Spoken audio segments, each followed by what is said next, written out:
Mike, turn your games down. Hi, everybody. Episode 226 of Games My Mom Found. And who's practicing parkour with me tonight? I'm Joe Butler, and who's everybody's guess as to who's a Templar? Mine's Joel Osteen. Hi, everybody. This is Kenneth Sanity, hoping that the Father of Understanding will guide us all tonight. Requiescatim podcast, everybody. My name's Alan Petrozzi. Just a gamer. Just a guest. Happy to be here, though. Welcome back. And it's everybody's favorite, well, not Tomb Raider this time, but I am now working for the Bureau of Assassins, and I have been given Richard Sampson, and I have been given information that states from the Assassins Bureau in Pennsylvania that there is a Templar among us who is known for going on about having 2 projectiles, female dog, and apparently he's trying to steal fame from their born star by referring to them. And where do people find you at, Richard? You can find me on my YouTube channel, Rich Kale. Some of my fics up are on websites at fanfiction.net, Comic Vine, Archive of Our Own, and also trying to get Michael to watch more Tim Curry movies. I'll get there. And we are here to talk about a game that I really wanted to put on the show for, probably years. But it just took me a while to get around to it. We are here to talk about Assassin's Creed, the first one, everybody's favorite, developed by Ubisoft Montreal. It came out in 2007. Damn. Wow. And for a game without guns, you think that pun would just not be here for once? Hey, I wanted to basically put it out there that if he did make it, did manage to put it out there, we were killing him. He was a Templar.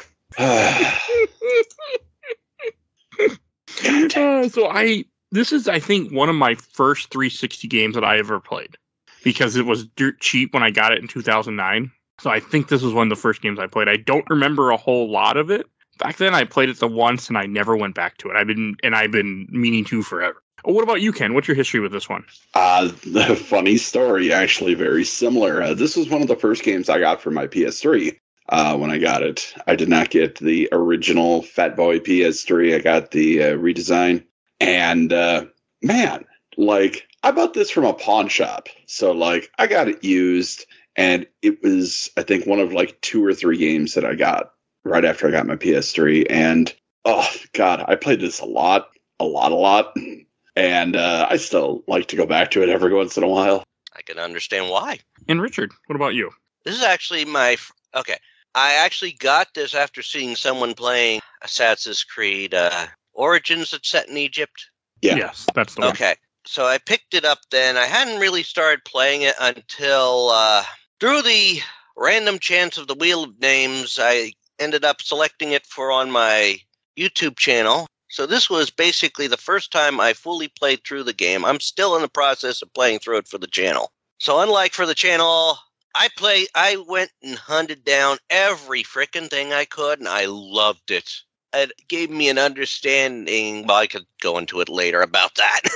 But this is my first experience, full playthrough of the game. I'm glad that we have someone that is looking at this from for the first time, because I think most people have played at least some of the series by now, because it's such a huge freaking series. Huge series. Yeah. I mean, what is it, 12 games in the main series? 14? Something like that. I'd have to look. I don't know. Something ridiculous like that. What about you, Alan?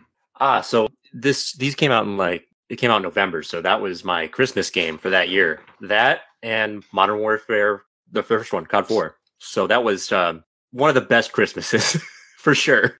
To get those 2 games was good. I played it to completion, except for the flags. Didn't like those. Yeah, no, you don't need to go for those damn flags. I give Richard credit for doing it, but I only got the starting ones because it was only 12 or 20. There's 20. Achievable number. 20 in my... Masyaf, yeah? That's it. I have trouble with that name. 20 in there, 100 in Acre, Damascus, and Jerusalem, and 100 in the Kingdom. Yeah, that's just too much. Too much, I say. And what about you, Joe? Trophies? Mine is a very weird story, which will tangent into something else. But I played the second one. I had a console skip a generation, so I didn't get a 360 for Christmas, but my little cousin did. And then one time they're just like, "Oh, hey, we're at GameStop. If you want to buy yourself something, you can, but it's got to be like $10 reduced." And I'm like, "Okay, well, what can I get for $10 in like 2010 or 11 or 12?" And I got Assassin's Creed 2. So that was my first Assassin's Creed game, and I fell in love with the series with that because basically everything after 2 during that whole timeline is just cake. I tried playing this, got into like the 3rd mission, and then the game decided to implode on me because I bought it through GOG and not through Steam, apparently. Yeah, no, I think it's just this game just has issues. Well, depending on where you get a game from, it can have issues. I mean, this one's older, so they might not have nailed out or smoothed out everything. I know there's some games on Steam that are extremely hard to play. This uploaded through like a weird, because I got it through GOG, and I didn't even download it through Ubisoft. I just got like a download for it, and I had to download the whole thing, and it looked like I was downloading a 90s game to my PC. I got pretty far into it up until like the first leap of faith, and I put a video in the group chat that shows that it can happen, and I guess it has something to do with the wireframe not lining up with the leap of faith. So when you jump, it just looks like Altair just dies instantly and breaks every bone in his body. Oh, so weird. It behaves realistically. Yeah. That's fair. Actually, I did have a leap of faith that failed on me. It wasn't that one that you were in your video there, but it was somewhere else, and I just completely missed the damn haystack.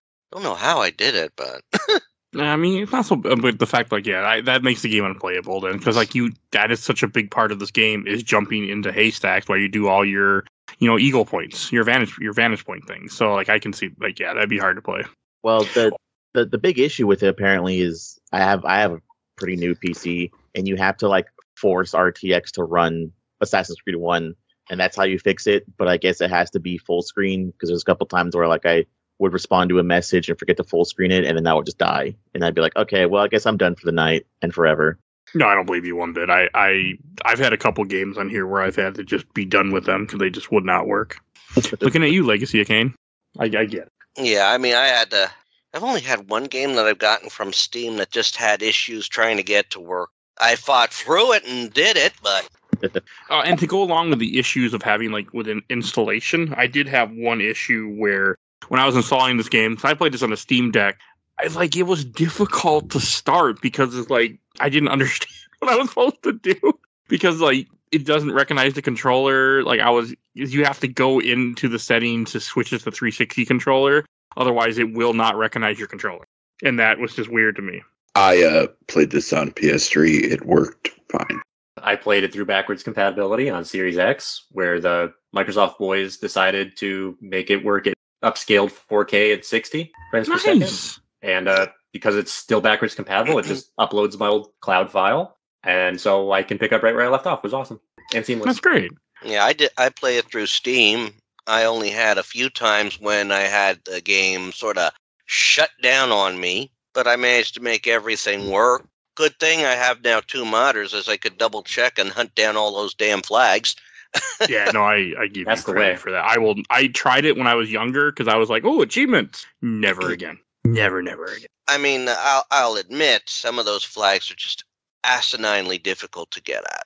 I mean, it's a cool collectible, especially in the achievement area, but in my opinion, it's just too much. They're just everywhere. I mean, I would grab them most of the time if I saw them, but I would not go out of my way to look for them. Sometimes I would just not even if I'm getting chased and I'm busy, I don't care enough to grab it. There's no point. I wouldn't call it a cool collectible if I can't really see it in some way. At least with the armor and stuff in the later games, you have a hideout where you can visually see what you've collected. That's cool. Yeah. Oh yeah. No, I mean, this game you can really tell is a template of what we're going to get. Yes, indeed. It really does set the tone for what's coming. And yet, nothing past this is even remotely the same, which is so weird. Yeah, not really. The series really changes. For the better? Yes, 100% the better. I mean, well, given this is my first time playing any of them, I'm hoping I'm glad it does get better. I would say, depending on what type of, as you get more acquainted with the series, you'll see where there's what we'll call a divergence in game structure and feel very much later. But I would think you would not be in the minority to say that for the most part it does get better twice in a row. Anything after that, give or take, but at least twice you will see solid improvement. And I'm referring to 2 in Brotherhood. Hey, I liked what's it called? The one after Brotherhood. Revelations? Sure. I love Revelations. It's like a pretty good game. I'm playing through it right now, so I can agree. It just depends on you could say it's kind of just more of 3. Yeah. Or Brotherhood, sorry, not 3. Yeah, I'm just looking up the listing of how they were released. At the time, Revelation was my least favorite, but then again, that's because coming after 2 in Brotherhood, it's hard to top that. So, and it doesn't. But with this game, horses kind of play it's also an early open world game for 360 era. So it really kind of sets this tone, even though it's not really open world, but it's made to feel open world. And it's a beautiful open world, I'll say that. They did a really good job in recreating the cities. Jerusalem, what's Acre you go to, and I forget the other one. Damascus. Yes. And I know they put a lot of work into this when they were making it back in the day, too. Yeah, and they also include in the beginning that they had people of different religious backgrounds and everything working together on this. Back when they were a better company. Which I think is the best thing about this game at the time, because it takes place in such a completely different setting than anything that has really come before it. Yeah. It was so in-depth. It felt like an alien world, even though, it's very clearly human, very clearly just a different culture. Because there was so much emphasis put on that culture, on the history, it felt like nothing else at the time. And the year, too, the fact that you're, in the Crusade era. Oh, yeah. Which is what years are the Crusade era again? 1100 to 1300? So 1189 to 1192. Yeah, so that's a long time ago. You think. And which Crusade was this? The first? The fourth? Third. Okay. Yeah, apparently this game takes place in 1191. Okay, I like that. These games all came out while I was in high school, so during world history. So it was really funny that I was learning about the Crusades as this game came out, and then learn about the Renaissance while 2 came out, and so forth. That's perfect, though. I know. When I was going to school, stuff like you learned about the Crusades a little bit in history, and it just shows how much and also religion had played a part in our development and our stupidity. You are not wrong. No, religion plays such a big part in stuff like that, and I think this game, not this one as much, but 2 does a much better job of they really push that narrative in 2 in Brotherhood. 2 in Brotherhood are set during the Italian Renaissance. Yes. And Revelations, essentially. I think the nice thing about this game and 2, and in the respective 2 spin-off, is they can still kind of get away with a lot of the stuff that they do in the games, like the history altering, because it's so far back that a lot of it doesn't matter. I think 3 is really where it ends up jumping the shark, where you have the main character helping George Washington fight a cherry tree, or he's one of the guys on the boat dumping tea, or he's on horseback with what the fuck is his name? Paul Revere. Paul Revere. Yeah, he's on the horseback with Paul Revere fighting off Templars. 3 is such a shark jump for the series that it's ridiculous. Just quiet enough to not be mentioned somehow in any story ever, but also right there in the thick of it. In plain sight, where anyone with a pen and pencil could just be like, oh, there's 2 guys. Well, just write that down. See, that's how you know the Templars are in power, though. Exactly right. And then, in truth, there were actually 2 writers notifying that the British were coming. Paul Revere's only remembered because he was the one who got caught. Maybe it's because he shouted the loudest. Yeah, a little stealth, buddy. A little stealth. Crank up the... you spect wrong. That's your problem. He would have got caught if he didn't, but, Yeah, but then, who knows? Maybe they wouldn't have known then. Yeah. Right. And I'm surprised we all mentioned our talks with the games. Has no one seen the movie? I have. No, I haven't. No, It's pretty I okay. have not either. I've heard of it. I just never seen it. I love it. It's pretty okay. Pretty good for a video game movie. Yeah. They can't. They got Michael Fassbender. Jesus, he's so good. I And so heard that pretty. they screwed one thing up. They didn't really show the leap of faith. It's Releasing the movie was a leap of faith, so, hey, Good one. That was a good one. True. I will say what the movie did with the Animus though was really cool. Yes. And if you like this game, I really do think you should give the movie a shot. I'll have to do that. But they do that really dumb thing where they have the main character, and like this game, which we'll dig into, Desmond does look like Altair to an extent, and it kind of makes sense towards Assassin's Creed 1. But in the movie, it's weird to see the main character who is a white man, and then when he jumps to his ancestor, it is still a white man. So it's a little off-putting. Yeah, I don't know what you're talking about. He's a Spaniard. This one's a little strange with that. Like, I really like the futuristic stuff. I think that was one of my biggest pulls, like, when I first played this game, is seeing the fact that, you know, you play as Desmond in present day, and then he goes in this machine, and then he's transferred back to, you know, the Crusade era, well, one of his ancestors. And I really wanted to see where that future story goes. And that was my big draw, like, with this game back in the day. I kind of liked where 4 took their modern story a little bit, like, and the ideas that they presented in that for lore. The idea of like the Animus being a video game platform for development. Yeah, it was pretty cool. We'll get there. But I love 4. I love 4 so much, and I like Rogue even more. I really like Rogue also. I was surprised how much fun I had with this game, because I've heard nothing but bad things about the first Assassin's Creed. A lot of people are like, oh, this game is boring, and you do the same thing over and over again. And I'm like, all right. And like, I've played so many other ones, so I'm like, okay, am I going to have an issue with not having some of the quality of life things that I'm used to? And I was happy to say that it didn't bother me. Sure, sometimes it would have been nice to kill 2 guys at one time, but, you know, it was okay that I couldn't. You know, I was all right with the fact that, like, okay, I just got to, you know, I can only stab one person at a time. I don't have, you know, 2 hidden blades. You know, and yes, I mean, like, it didn't bother me. It wasn't. I was happy to see that I was okay with having less of stuff that I'm used to from later in the series. That made me really happy that I was able to enjoy it that way. I think it's like rather tricky to manage to get 2 killed with the hidden blade before they all just realize, hey, this guy's killing people. Let's stop him. Or well, this yes, guy's but trying to stop us in from the having our fun. series from 2 and on, you have 2 blades, 1 on each arm. I would say the core combat hasn't changed too much. It's just hold right trigger indefinitely and counter everybody, and then they die. Yeah, there's that too. I will say in this game, you do have a lot more difficult of a time countering everybody.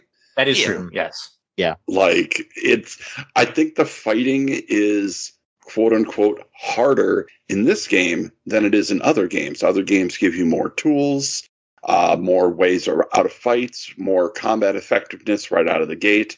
Potions. Yeah, potions, healing, immediate healing. Like this yeah, you don't have any of that. The fight is important here.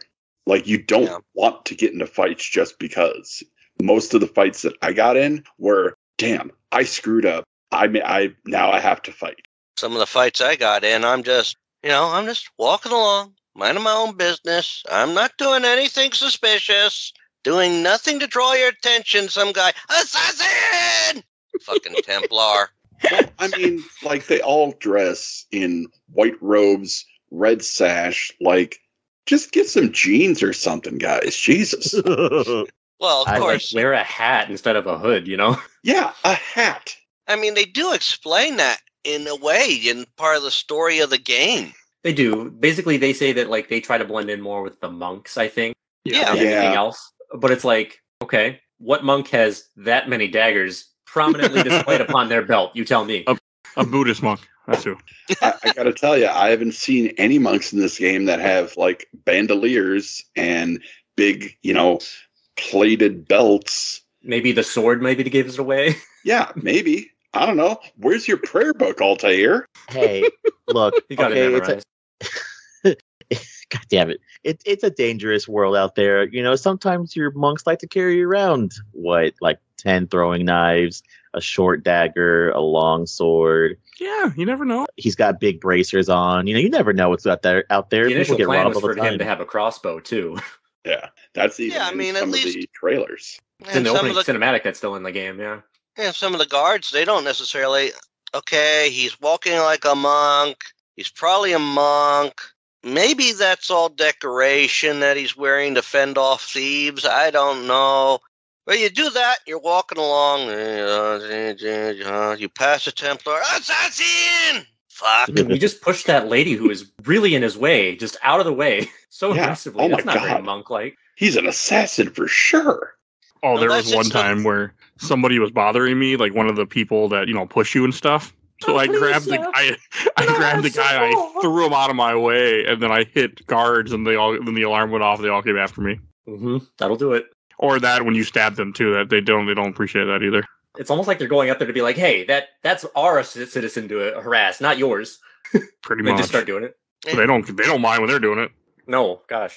Of course, saving those citizens was one of the better, quote, optional missions. Yeah, those optional missions were literally added in 5 days before the game was supposed to ship.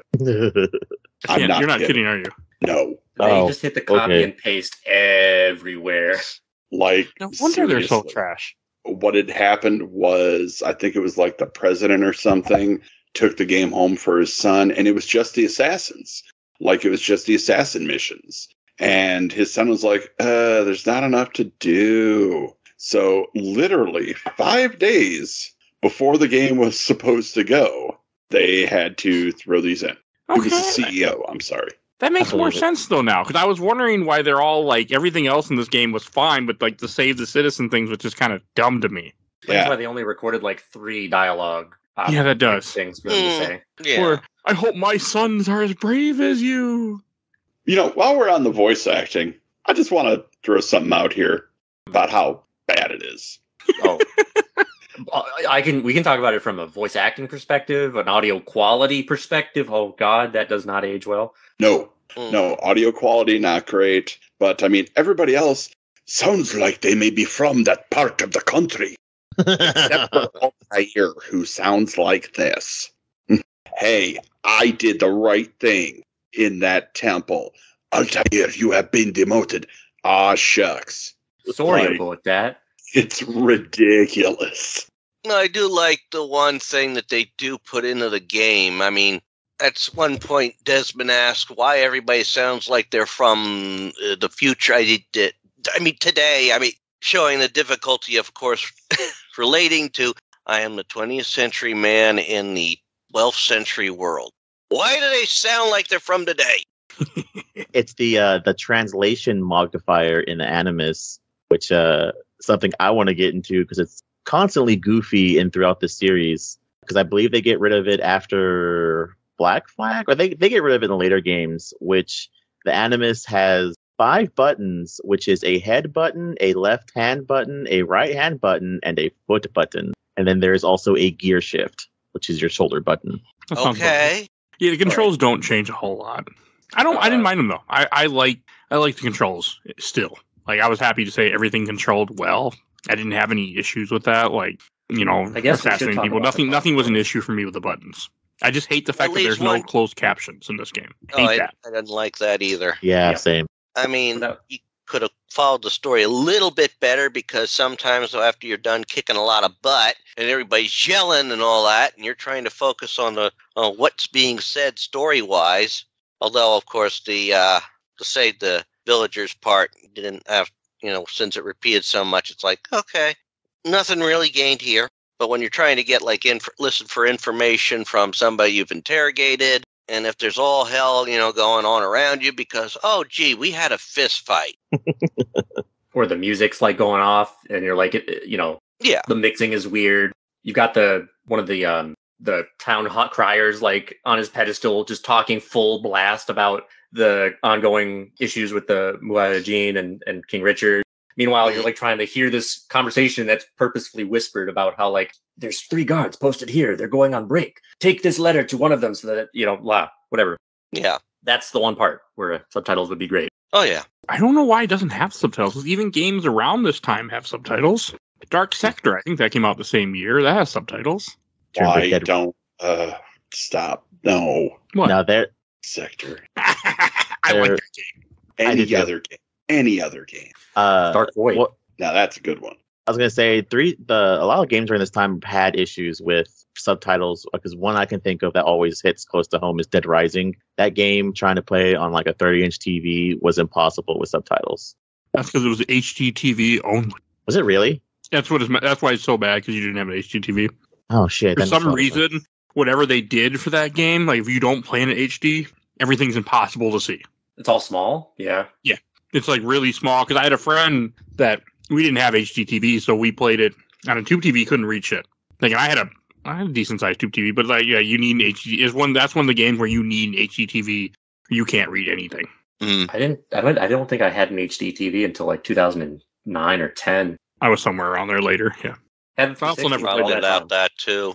not very far at least. We should probably No, talk about I do like how this game is broken up with the mission base. Like you have like I think 9 people you have to assassinate throughout the game. Yes. Okay, and like Initially 9, yeah.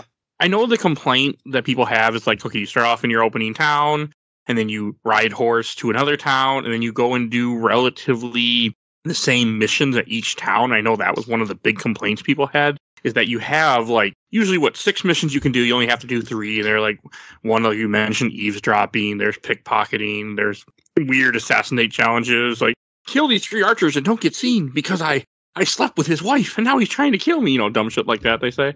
I'm going to Yeah, but stop that's you right painful. there. Those That part. assassin challenges, the archery ones, Yeah. are not on the console versions. They're only on the PC. Oh, shit. Oh yeah, I didn't have Yeah. those. That's right. They made me run That's around cool. and do checkpoints. I liked I did like those. Although the one that the most difficult one I think was the 5 guards I had to kill. You have to do it without being seen or being caught. And of course the one is up on the roof on the that one was tricky. I had to do that about 3-4 times just to get that one done. But I liked that. It was that extra challenge to work on the stealth. I mean the races, those were fun too. Another one that's only on PC. The race? The Archer Assassination, Rooftop Race Challenge, Merchant Stand Destruction Challenge, and Escort Challenge were all mission types that were only on the PC, which is why the PC is Assassin's Creed Director's Cut Edition. Oh, and the PC was a year later, 2008. So they actually had time to do something. I remember They doing didn't some fix stuff the Save though. the Citizen voices, by the way. It was still terrible. Yeah. They also didn't add fucking subtitles. Even a year later they didn't. That's crazy. I will say I don't miss. It was a nice change of pace to not have full synchronization like objectives to meet doing any of these. So there was still some modicum of like how you follow them and whatever is all up to you, including the actual assassinations themselves was nice. Oh yeah, I did like that. It did keep the open world set up. For the most part, yeah. And the thing that they did with the health bar in this one that they kind of did later, but like this one, I feel like they got it really right. It wasn't a health bar. It was a synchronization bar. And if you got injured, that was you screwing with the memory because Altair didn't get injured. Why are you getting injured? So you got knocked for that. And if you had full desynchronization, essentially you're quote unquote out of health and you have to restart it. I thought that was really cool. Oh yeah, that did help add some appeal to it. I mean, if you failed a mission, it had to reset. So you're like, you have to get away from the area for it to reset, and then it resets, or you have to go, become invisible again, and then restart it over. Got frustrating as hell when you're trying to do like kill 5 targets, and you got 3, 4, and I got spotted.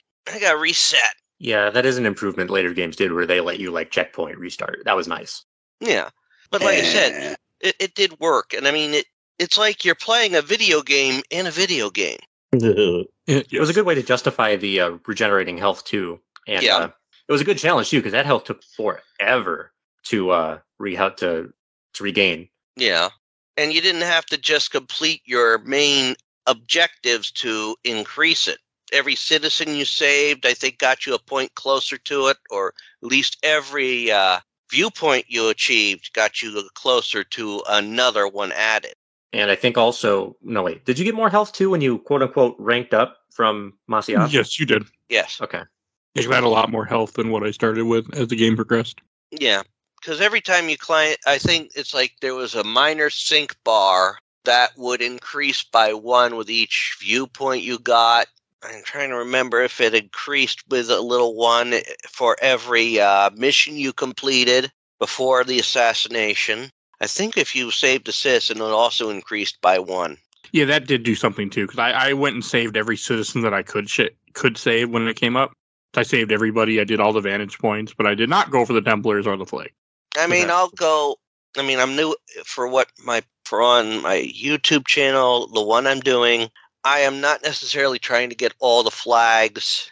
And once I get fast travel unlocked, I'm going to be fast traveling. And after some of those trying to get some of those damn flags is just downright difficult. I love the parkour, though. I barely ever fast traveled on my first playthrough because I just love being so immersed in being like this acrobatic dude who could look at a building and be like, I can get up there. It might take a minute, but I can get up there. Yeah. And that's crazy for this game. Like in any game, especially an open world game, there's really only the Assassin's Creed games that do it the best. I have a weird question. I know there's a in-universe reason as to why there's parkour.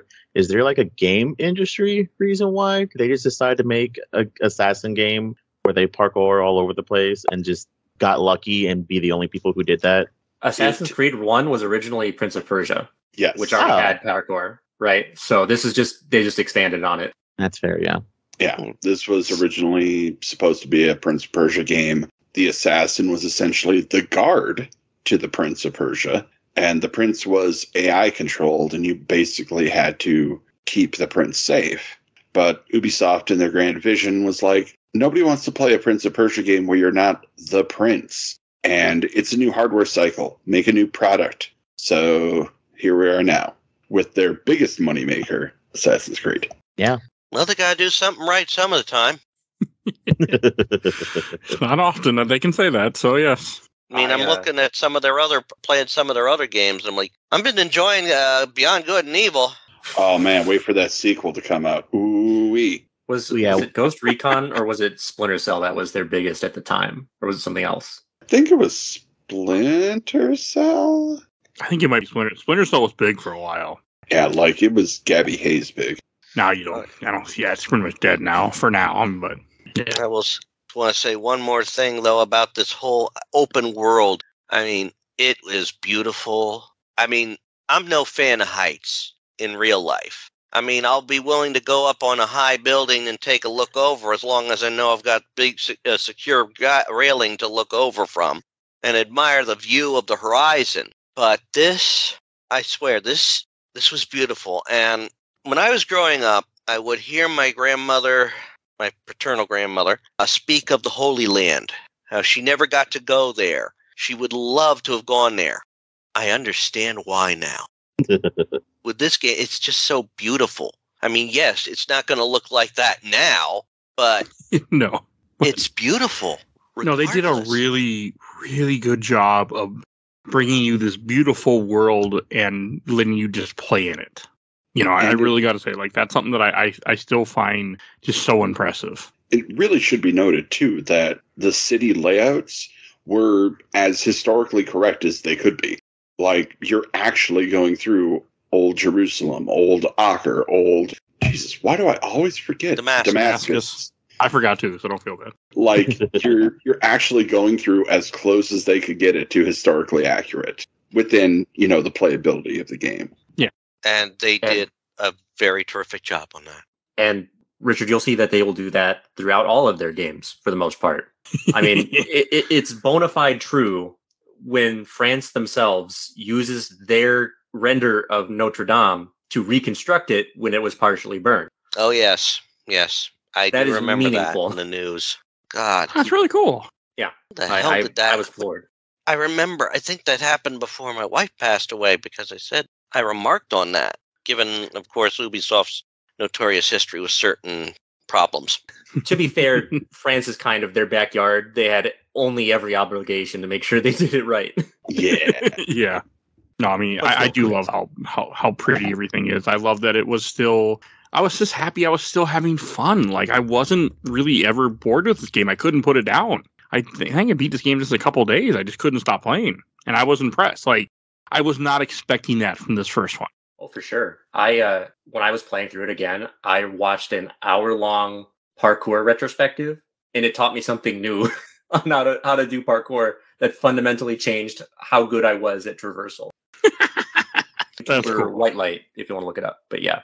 Okay, I'm going to amend what I said before, Because What the was it? fire happened in 2019. I could have sworn it happened before my wife passed away. But yeah, I do remember. I did remark though when I heard the news of that they were doing something right by doing that, and it was amazing. I mean, of course, you grow up saying video games are not going to be worth anything, or people. When I grew up, it's like it's going to be a fad, and then to see it still around and being used in such a historical way to restore such a major historical monument. I think it's very much in the same vein as like how people would say video games are not art, and by doing anything related to that field will get you nowhere. It's very much untrue. It's the same way with like cartoons. Oh, if you keep drawing in this cartoon style, no one will want you in their field. They won't take it seriously, and then lo and behold, you get hired into that field. It's kind of like dressing for the job you want. So yeah, it's all valid. Yeah, but yeah, I did actually enjoy doing all the parkour too. I mean, if I had to get someplace quickly in Assassin's Creed, I just get to the roofs and run and avoid the guard, or maybe, oh, you're in my way. Sneak up behind. Here's the blade. And it gets better. Like, you're in for a treat as we continue on through the series, because this is one of the worst ones. And if this is their worst, it goes pretty good. Oh yeah. One issue I had, it was a me issue problem. I went there. I got my first mission. I go in the Assassin's Creed little office place, and I'm talking to the guy, and he puts the feather out. Well, I didn't see him put the feather out, and I'm like, what the hell? Like, my game glitched. I can't leave the room. So I went and I closed everything out, restarted my Steam Deck, and then turned it back on. The same thing happened. I'm like, what the hell? And I just happened to walk over, and he picks up the feather from the desk. I'm like, oh. Oh, weird. Yeah, because you have to pick. If you don't pick it up, it doesn't happen. I even realized back then how weird it was that they used a white feather as their like petri dish for their blood. Yeah, I'm like, that's not even sanitary in the first place to use a picked up feather. Why on earth? I mean, the guy is dead that you're picking up blood from, so what does it matter? Yeah. I mean, you already stabbed him, usually through the neck, through the chest, somewhere. It's like, here, I'll infect you too with some avian flu or something. Like, it doesn't matter. Like, you're dead. It's true. And it was also probably the most economical thing. I mean, let me wipe my sleeve on you so I can prove I killed you. I mean, yeah, their sleeves are already white as snow. You might as well. It'll work. But then again, if you wipe your white sleeve on your bloody target's neck, it's not going to be easily to wash out. But you remember, maybe it's Assassin's Creed 2, but when you stab someone with the hidden blade, there is a ton of blood spatter. Yes, that happens a lot. And I'm like, isn't that supposed to be a quiet, unseen kill? That really shouldn't have that much blood. They want to make sure you knew what happened. Yeah. I also got to say in this game that when they throw rocks, man, they throw rocks with freaking precision when they get mad at you. All the games are like that. These guys should all be in the MLB. There were a couple times where I got caught climbing. They just started throwing rocks at me, and I'm like, "Oh man!" Like, I already knew like I'm gonna fall quickly if I don't make where I'm going. I was annoyed with the archers because the archers would get mad at you on the roof, and they attack pretty quickly. They would usually get a throwing knife in their throat, but it was still annoying me. I'm like, oh, I gotta, he's in my way. He's gonna sound the alarm for no reason, and I'm gonna have to kill him. How many times, I'm curious, how many times did you guys ever use on purpose the high profile kill that was like flashier when you killed Is that someone? the one where you like jump? Oh, a lot. Oh no, there's a standstill one where it's basically in the beginning of the game. It's the same way he killed that one guard. He like does this whole time and effort to like throw his hand up in the air. You see him extend the blade, then put it right in his neck. He like puts him on his knees first, the target. I do that a lot. Sure. Don't think I did that at all. There's no value in it. Profile kills. No value in it? Especially in the later games, because you'll have a new mechanic called notoriety. And even if you're totally sight unseen doing a high profile kill, it'll add to your notoriety for no reason. So there's no real value in it. I never tried. I cool, always preferred the sneaky ones when I could. I got rid of a few Templars that way too. Get behind them. He moves forward a little bit because it was a lot easier than just fighting them. Oh yeah. Mm-hmm. Exactly. And if they are standing up, if they're standing up wobbling until they die, you can technically walk away and no one will even know anything. Mm. Yeah, what were you saying, Ken? I was saying that was the value of the high notoriety kill, is that it looked cool. Yep. And laid them down so that they enough. wouldn't fall off the roof sometimes. Yeah, it's enough. Just let things be cool. And, this game, that's what I like about this game. It lets you feel cool, Oh, yeah. Until you miss a grab and then you look like an idiot as you fall. Yeah, okay, but which one of us wouldn't be that idiot if we actually tried that? Very true. That's Very the true. simulation aspect of it. Oh, yeah. Like, I appreciate the fact that the game can let me fail because, hey, what is perfection? It doesn't exist. Altair is a goof too. So, cool. That's something I got in common with him. Good stuff. I enjoyed that because you could also the parkour. I'm just running around doing the parkour. And of course, sometimes I'll just be, as I'm doing the parkour, I'll yell, parkour! Well, of course. I mean, you have to. Oh, for sure. Rules? Especially if you're doing something really cool, like doing like a run up the side of a building to like kind of halfway run up the wall, then you jump off the wall to the right or left to jump onto a beam, then you start stair hopping up, and then you're like up a building in what you thought would have taken forever and it only took 3 seconds, and you're like, parkour! Although climbing some of those buildings was a puzzle in and of itself. Yep. I would think that a lot of games took inspiration for that. Oh, yeah. 100%. Breath of the Wild being one of them. Saboteur, another one which I played recently for the show. So you could tell that one also took a lot of inspiration from here. And like a lot of things around this time used parkour, even though I didn't really understand it. There was a movie that was released in 2008 called Punisher Warzone. Has parkour guys in there. Why does it have parkour guys in there? Who knows? But they're there, and they're led by a black Irishman with dreads. So yeah, let's hardcore parkour all the way. Why Shout not? out to Mary Poppins and the chimney sweeps. They are the original parkourers. Great. And I didn't realize that until watching it recently. Mary Poppins confirmed Assassin's Creed member. Oh, absolutely. My yeah. God. What was his name? Bert? Bert is Bert, Assassin. yeah. Yeah. And this was what, around Assassin's Creed Unity? No, it's not. Would have been around That World would War be One. more or less in, if you're going to talk Assassin's Creed timeline, probably more around the time of Assassin's Creed Syndicate. Yeah. That's what I was trying to say, but even Syndicate, I can't remember if that was too old still. I've never played Syndicate. Oh, Syndicate is great. You should. Remember when I said about the hats? They took my advice for that game only. Okay. Yep. I've only played up to 4 Rogue, 3 Liberation, everything before that. Besides, I didn't play all the handheld ones yet, which I'm going to change, by the way, for this so you need to start with podcast. Unity too, then. Yeah, I never played Unity either. Unity's great. Good. I like Unity. Honestly, look, Now that it's patched, it's better. I can't really figure out an Assassin's Creed game that I haven't liked. This is, without a doubt, one of my favorite video game franchises, and it all started here. I haven't played Liberation I like or the Liberation. DS or PSP ones. I have a love-hate relationship with both two new current Assassin's Creed games, which is Valhalla and Odyssey.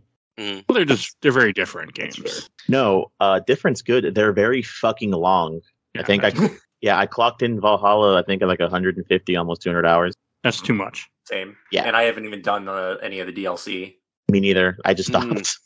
Yeah, that's just too many hours. Like, this game was like 20 hours, and that was enough. Like, I was very content with my playthrough of this game. I was like, I put in 16, 20 hours. I have my 9 assassination targets. I did all the missions except for I missed a couple in the first assassination by accident because my game froze, so I reloaded it. He reloaded it in the Assassin's Creed office area, and I went into the door and started the mission by accident. You can also just abandon the kingdom altogether. Eventually, it'll be like, would you like to fast travel back to Masyaf? And it's like, cool, yes, I would, thank you. That's what I'm going to be doing when I get to that point when I'm for on my channel. So Yeah, I like the fact that you don't you have the one point where you make the run, but once you discover all the cities, you can really just teleport, which is nice. yeah, definitely that is a plus. I mean, Kind of how they knew that their game was a little boring too. well, the For the kingdom. parkour, as I said to Mike, I think, and I think I said in the chat too, that gives you the flags give you incentive to explore.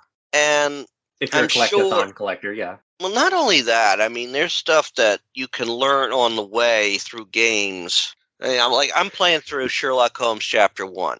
And yeah, there is DLC that they add in that just smoothly fits into side missions to help you explore. I haven't really overly used fast travel in that game, although every time you restart at a fast travel point. So I always try and run back to one.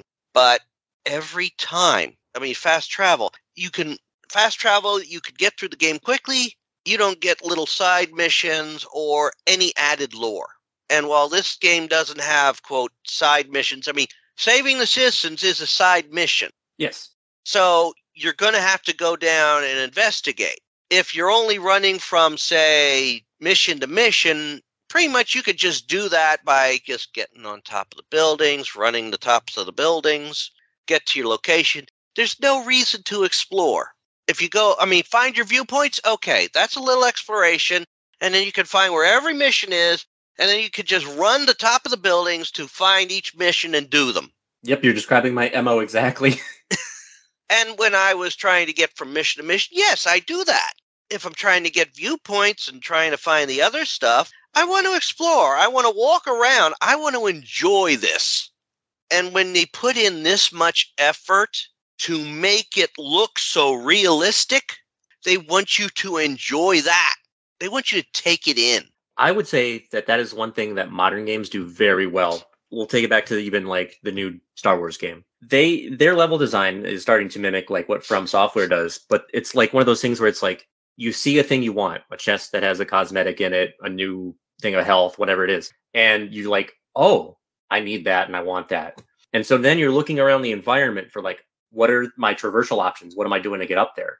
Things like that. The thing with Assassin's Creed 1 is that you can see a flag and you're like, it's just a flag. You can, and it's as cool as it is to explore and how much of a puzzle it is to figure out what traversal options you have to get to it. If the reward to me isn't like appealing enough, unless you're a collector, you're just going to be like, oh, that's cool, maybe later, and then never do it. I think modern games, or just having a different mechanic than the flags, would have been a great way to better entice people to, explore more. Even like a Breath of the Wild, for instance, where it's like, there's never, once you know what the Korok seeds are and do, you may not necessarily be as enticed, but up until that point, you don't even know what your rewards even are for a lot of that. So it's a lot of more of a reward for exploring what could even be considered technically more boring places like a field or just a hill randomly. Yeah, that's part of what I'm at with Breath of the Wild right now. Although I gotta get back to it. I gotten sidelined by Assassin's Creed. No, actually, after getting done with Assassin's Creed and working a little bit more with the Switch now, I started playing through Lego Harry Potter. I had initially got it for my child or my teenager. I'm trying to be gender neutral here on this because they identify as non-binary. That's the right term there. So I'm trying to keep that in mind. But I'm at the point in Breath of the Wild where I could just run in and try and take on Ganon. I just want to get that champion of the wild armor set up to its max before I do that. Which, of course, means getting materials from dragons, killing Lionels, which I have to admit, that's been fun. It is. Once you get their number dialed in, it is so fun. Oh, yeah. But, just trying to get all the meaningless materials together. But again, like I said, playing the Tomb Raider games, the Survivor Timeline, playing this really adds that love for this open world exploration type of game. Gamers like to explore. What a surprise! Yeah. Sometimes. Sometimes, yeah. I'm in that boat too. I like it sometimes. I enjoyed. You don't have to in this game, which was nice. But like in the later games, I do explore a lot. Like one thing about the assassinations that I think I noticed more at this playthrough than I didn't remember is how connected they are. Because you're being sent by your leader to go and assassinate these people. You don't really know like everything they do. Like one is a freaking like, oh, I'll heal you, but he's actually just torturing people on the side. So like there are a couple that are obvious like, yeah, they need to go. But then I feel like as you get farther in, you start wondering exactly why you're killing people. It isn't until later you find out that they're all Templars and they're all part of the same plot. And it all has to come down to the Apple of Eden. Subtitles would have been nice because then I could have just read everything too, where it's like I don't think my brain completely understood exactly what's happening in this story. If I remember correctly, even your leader is a Templar or something. Like he was there when they get the apple, if I remember correctly. He aligns with them I think it was the apple corrupted him or like brainwashed him. No. Something. The power corrupted him? Power does corrupt. He was part of it. That's how I took it too. Okay. There were you're getting that they are, quote, 9 Templars who are all part of this. but the final conspirator was your own leader. That he betrayed both the Assassins and the Templars to acquire the apple. Yeah, he went and then full he's sending rogue, you to clean up the evidence. Mm-hmm. Yes. And You're right. okay. I've been looking through I have the wiki page open too. About 4 of the names on that list are actual historical figures. Yep. Oh. That's cool. Yeah, and they basically, they have links, including your Robert de Sabal, Grand Master of the Templars. Mm-hmm. But they really incorporate the history angle. And you can really tell it with this one because it took so much time with it. Mm-hmm. Like, this game was in development for years. Being a different type of game at first also did not help. Right. Yeah. And, during the first 2 years of its life, it was that Prince of Persia game. Starting in 2006, that's when they came up with the whole Assassin's Creed idea, like the name. And then they started throwing more people at it and got it out. Good for them. They went pretty fast, and this is also back when because Assassin's Creed 2 is 2 years later. It's before we went into the every year cycle, unfortunately. Yes, also known as the cycle that ruined the series. Yeah. Yeah, that too.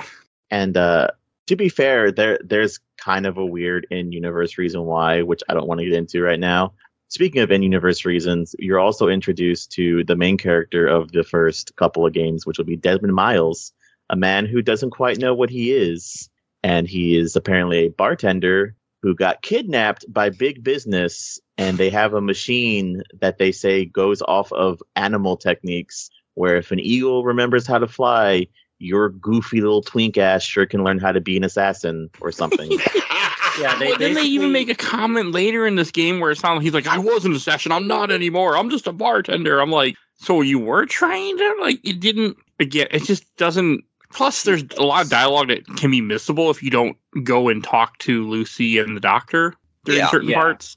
As I understand it, basically, the assassins kind of operate a bit like a cult. They have like communes where they do assassin training and stuff like that, whether you want to be a part of it or not.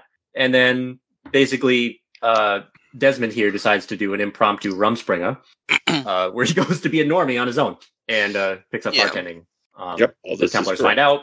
They kidnap him, bring him there, tell him that apparently DNA stores memories, and that's really what instinct actually is. And we just roll with it.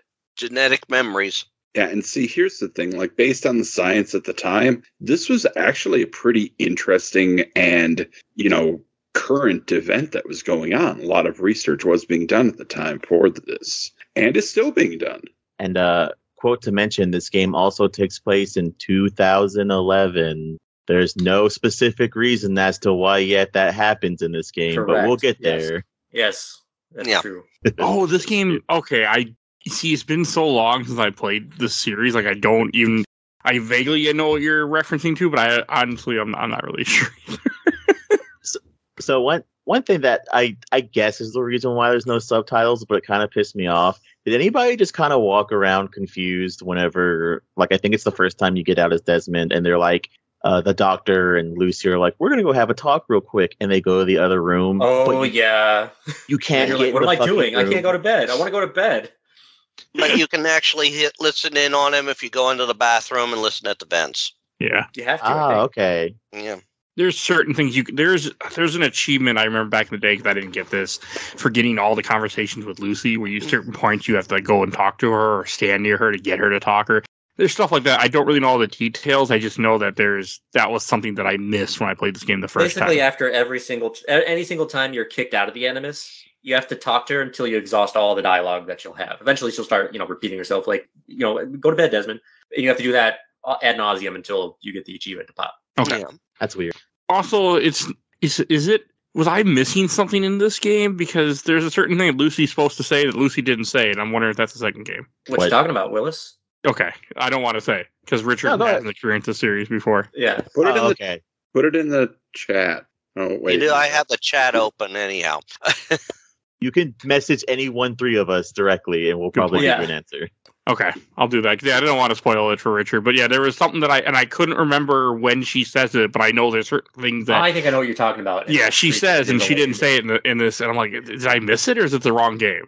Okay, now I want to know. Let me know. One other thing you can also do is pickpocket both Lucy and Doctor, whatever his name is. They're like pens. Warren Vidic. You can pickpocket their little EpiPen thingies that are for their tablets, and that's also their password for their computer. I did that to I think you have to do it for Lucy, I think. No, I didn't someone do it get for Lucy's Lucy, but code she- in your locker. Yeah, that's where I found it. Oh, that's right. She puts it. Okay, yeah. I thought there was another sign too where she puts it like on the desk of the Animus, and you can take it, and then Warren's is in his pocket, and you just pickpocket him. I mean, That there might. was- I didn't even know that you was could actually- pickpocket them. That was actually pretty gratifying doing that to him. I think pickpocketing is probably a cool mechanic in this game that I wish they kind of would have kept around. They keep it for 2 and 3 for Money. only one specific purpose, just to Yeah. get Well, knives. I wasn't overly money, fond of some of the pickpocketing until I really got down on how to do it proper. Oh, you're talking about like the bump into people stealing. I like the idea of like having to like do this little mini game of like lining up your hand with their pocket. That was cool. Yeah. Oh yeah, that's Yeah, not the next game. You have to follow. I mean, pickpocketing had two things. You got information in certain missions, and if you ever needed to get blades, you could easily pickpocket it off the thugs that are walking around, Mm-hmm. as long as you're not caught. Right. And they Although if you mad. get into a fist fight with them, you also are able to collect one that way. And the guards won't stop you because it's a fist fight. I have a weird question since we're on the subject of pickpocketing in the real world. Does that explain the ending without going to the next game? Which one? So if you could pickpocket Lucy and the Doctor for their key passcodes, and the ending of this game is Desmond finally learning that, I guess, a trait's been passed down through his bloodline is eagle vision. You kind of get glimpses of it every time, I guess, a The bleeding chapter ends. effect. Yeah, the That's what they bleeding call effect. it. Yeah, kind of get glimpses of it in between each chapter, but the game ends where Desmond ends up going to his room and there's blood written on the walls. Do their passcodes have files as to why that is, or does that not get fully explained? till next I think week? it talks about 16. Yes, that's specific. Yeah, that's explained in this game. Okay. Yeah. Like they 17. talk Wait, the about previous 16 one. a little bit. I thought Desmond is 17. Am I crazy? No, What is Desmond's 17? 17. Desmond is, yeah. Subject 16, they do explore that a lot more in future games. You actually do get to... Yeah, they subtly hint Yeah, at what he was Revelations. about through some of those emails that you will have access to the computer. Yeah, I did read through some of those emails. It adds to the lore. I like that. Unfortunately, in future games, they don't get they're a lot more minutia, dumb stuff. More to do with what your group is about, more than about lore in general. Yeah. More funny than serious, basically. Because this game doesn't really explain a whole lot in the modern day, and then I'm pretty sure a lot of stuff that I'm remembering, because I know where the modern day goes, is from 2 and onward, especially 2. Mm. Yeah. And like, again, my memory is so fragmented with the series, because when I did play it, I played 1, 2, Brotherhood, Revelations, all like together.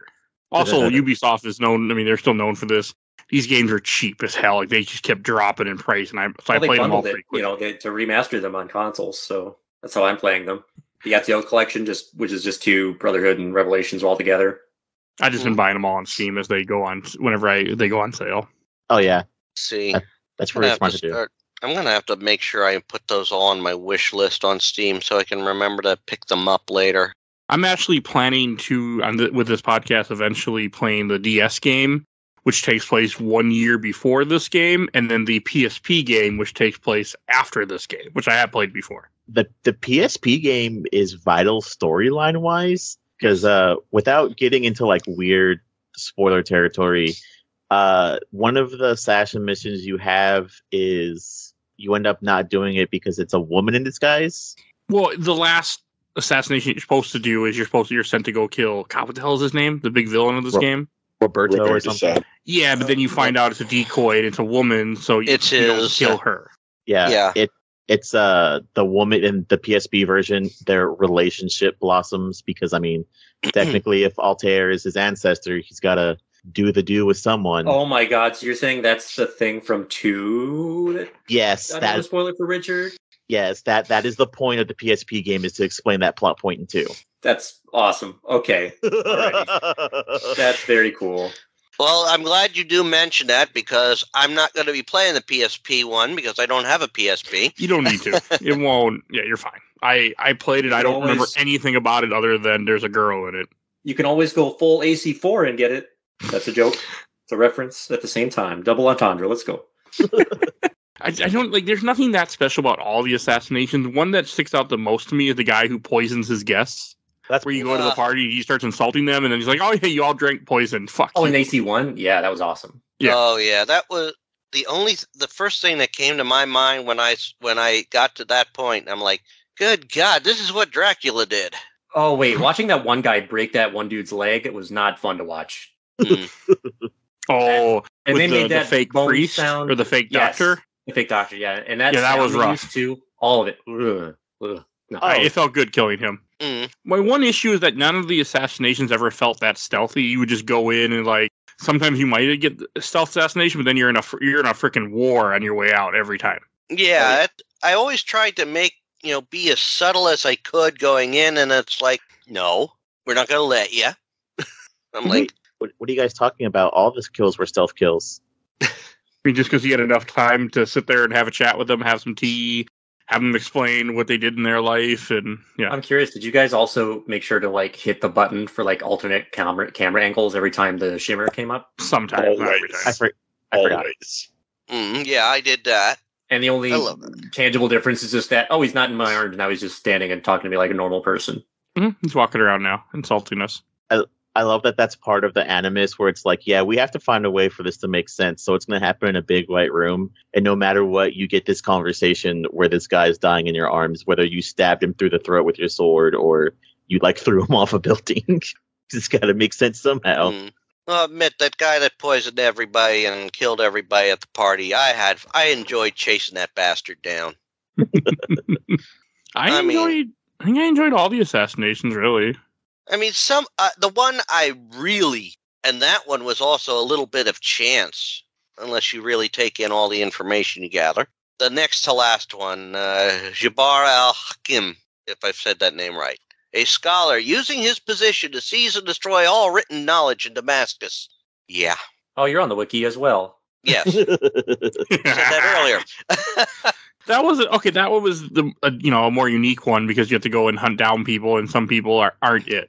Yeah, but that was so satisfying. I have a great dislike for book burners. Don't we all? Well, we all should. We all do not. His reasoning was also paper thin.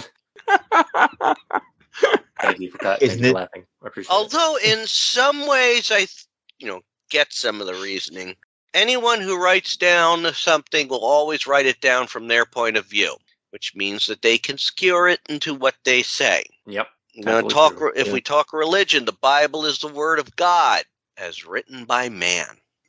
Hey, remember when you fight Robert, though, in front of King Richard, and he's just like, God will decide the victor. Yeah. But then he sends 5 guards to kill you first before. Yeah. Like 10 guards. He's like, yeah, if you can kill these 10, 15 guys, and then you can kill Roberto. Well, I guess you were sent by God. He's like, I'll sacrifice 16 lives to find out. Yep. So that was kind of like, I was thinking, okay, it'll be a one-on-one fight. Nope. You got to kill everyone else first. Oh, and you have to kill how many just to get to him first? You kill a lot of people on the way there. Yeah. Like, your sword should be rusted and coated in blood. Oh, God, it's just the amount of people that I killed in this game. Like, that was not they were, just like every time you got to go save a citizen. Oh, here we go. Let's do a big fight. Like, yeah. You killed it in a staggering amount of people in this game. I wanted the game to tell me how many people I killed throughout the game, how many were actually assassinated, because it wasn't. I can guarantee it wasn't most of them. Well, I mean, like, it's not called Accountant's Creed, Mike. It's Assassin's Creed. Assassins kill people. Yeah, but I mean, I was killing everybody with a sword all the time, just starting fights. Yeah, and of course, things reset each time you go out in the area.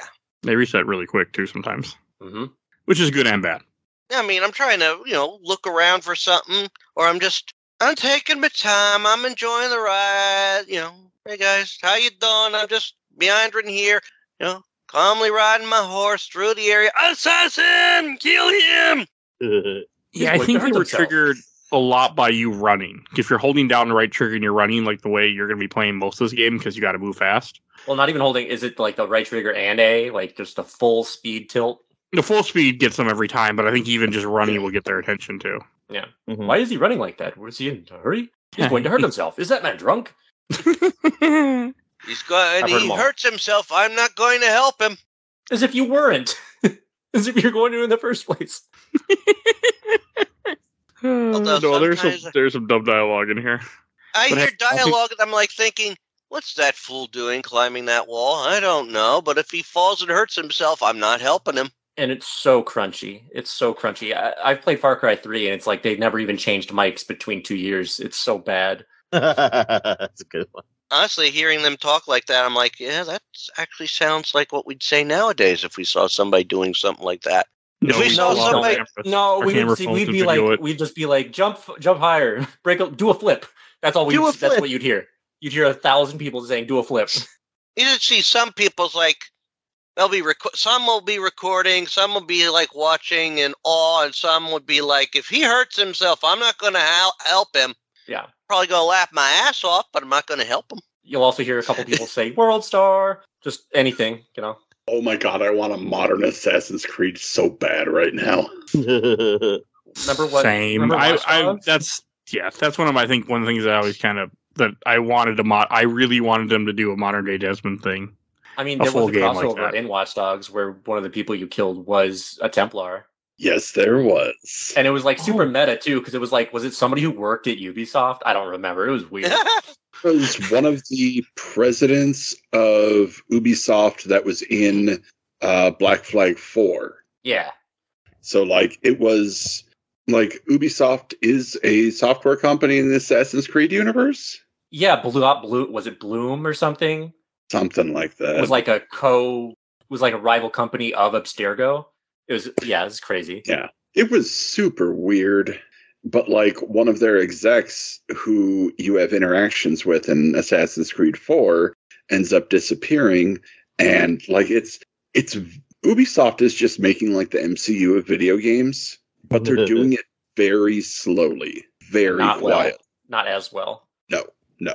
Well, I don't think Splinter Cell's done it yet. Did they? Did any of the? I guess it wouldn't be any of them because that's all Tom Clancy stuff. Never mind. I'm stupid. Yeah. I'd say I think Splinter Cell has a Metal Gear Solid reference, so I guess that It counts for does. something. It does. Yes, that was pretty cool. No, to get back to like how we were doing all those assassinations in the game. You know, I liked how each one had some sort of different background and all that. And it just shows how intricate the web was weaved of how to control things in the area. Yeah, they tried to get people in charge of economy, education, industry, agriculture. You know. Yeah, I mean, an arms merchant, the Knight's Hospitaler. Wait, I thought when you take over something, you just hire your best friend, your cabana pool boy to be Secretary of the State and stuff like that. I didn't know you actually go after people that had importance for that type of positions. Weird. Well, I mean, this was a long time ago. Okay, good point. Yeah. Yeah, things were different. Things were very different. Each of those assassinations had their own tricks you had to get at the people. You had to get into their areas.